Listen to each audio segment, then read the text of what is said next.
তো দেখো চলে এসেছি সবজি কাট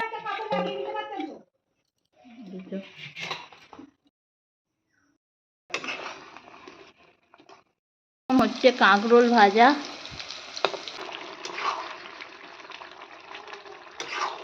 hello everyone, good morning, welcome to সঞ্চিতার ডেলি লাইফস্টাইল ব্লগ। আর আমি সঞ্চিতা চলে এসেছি একটা নতুন ব্লগ নিয়ে। দেখো সকালবেলায় সমস্ত সবজি নিয়ে চলে এলাম।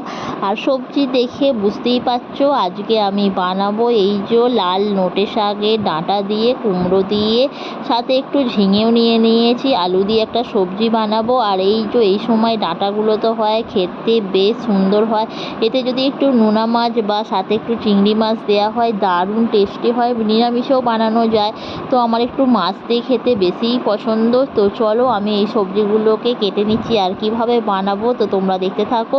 আর দেখো এই যে ডাঁটাগুলো সমস্ত আঁশগুলো ছাড়িয়ে নিতে হয়। এটা লাল নোটের ডাঁটা পাওয়া গেছে। সাদা নোটের যে ডাঁটাগুলো ওগুলো খেতে বেশ দারুণ হয়। আর আমি ডাঁটাগুলো কেটে নিলাম, সাথে দিয়ে দেবো একটু কুমড়ো, কারণ কুমড়োটা দিলে খেতে বেশ টেস্টি হয় আর একটু মিষ্টি মিষ্টি হয় তরকারিটা। তো সাথে আর একটু দিয়ে দেবো ঝিঙে। তো ঝিঙেগুলো দেখো কচি কচি ঝিঙে নেওয়া হয়েছে, আর ঝিঙেগুলোকে আমি কেটে ঠিক গোল গোল একই সাইজের এটা কেটে নিচ্ছি। আর সাথে কিছুটা আলুও দিয়ে দেবো, আলুগুলোকেও সেম সাইজের কেটে নেব। তো দেখো সমস্ত কাটা আমার কমপ্লিট হয়ে গেছে। দেখো ভাতটা আমার হয়ে গেছে। আর এখানে আজকে তো বানাবো এই যে মাছের সাথে একটু আলু দিয়ে তরকারি। আর এখানে এই যে রয়েছে ঝিঙে, কুমড়ো, আলু, আর এই যে ডাঁটাটা সিদ্ধ হচ্ছে। তো এই ডাঁটা দিয়ে একটা চচ্চড়ি হবে, সাথে এই যে চিংড়ি মাছ রয়েছে। আর এই যে ওখানে রয়েছে কাঁকরোল, তো কাঁকরোলটা ভাজা হবে।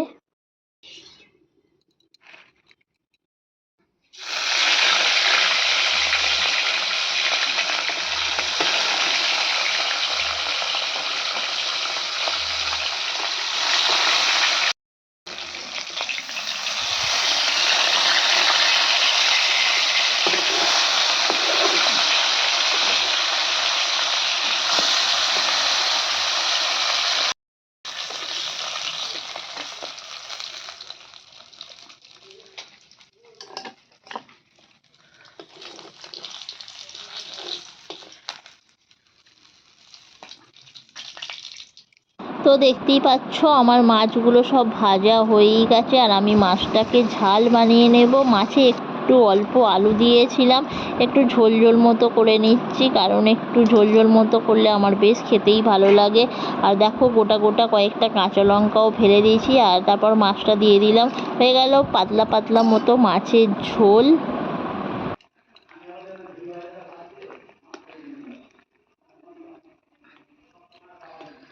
তো মাছের ঝোলটা মোটামুটি ফুটেই গেছে, আবার এটাকে নামিয়ে নেব। আর দেখো রেডি হয়ে গেছে আলু দিয়ে মাছের ঝোল। আর এবার আমি কাঁকরোলটা ভেজে নিচ্ছি।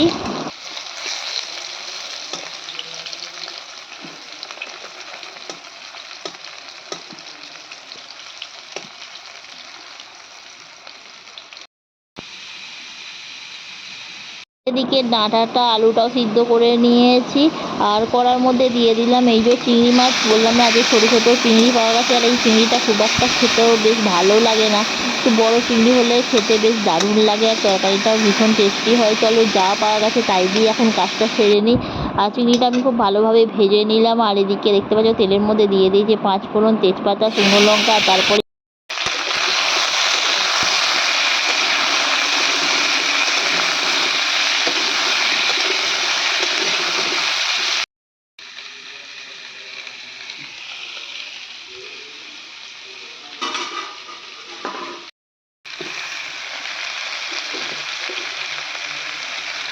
তো সমস্ত সবজিগুলো দিয়ে দিলাম আর খুব ভালোভাবে নেড়ে নিলাম। আর এই সবজির জন্য মশলা আমি দিয়েছিলাম শুধুমাত্র আদা আর একটু সর্ষে দিয়েছিলাম, আর কিছুই দিইনি। তো একটু হলুদ দিয়েছিলাম আর একটু নুন দিয়েছিলাম, সাথে দু চারটে কাঁচা লঙ্কা দিয়েছিলাম, আর কিছুই দিইনি। তো চলো এটাকে ভালোভাবে ভেজে নিয়েছি, ভেজে নিয়ে একটু জল দিয়ে দিলাম। আর ততক্ষণে এগুলো একটু সিদ্ধ হোক।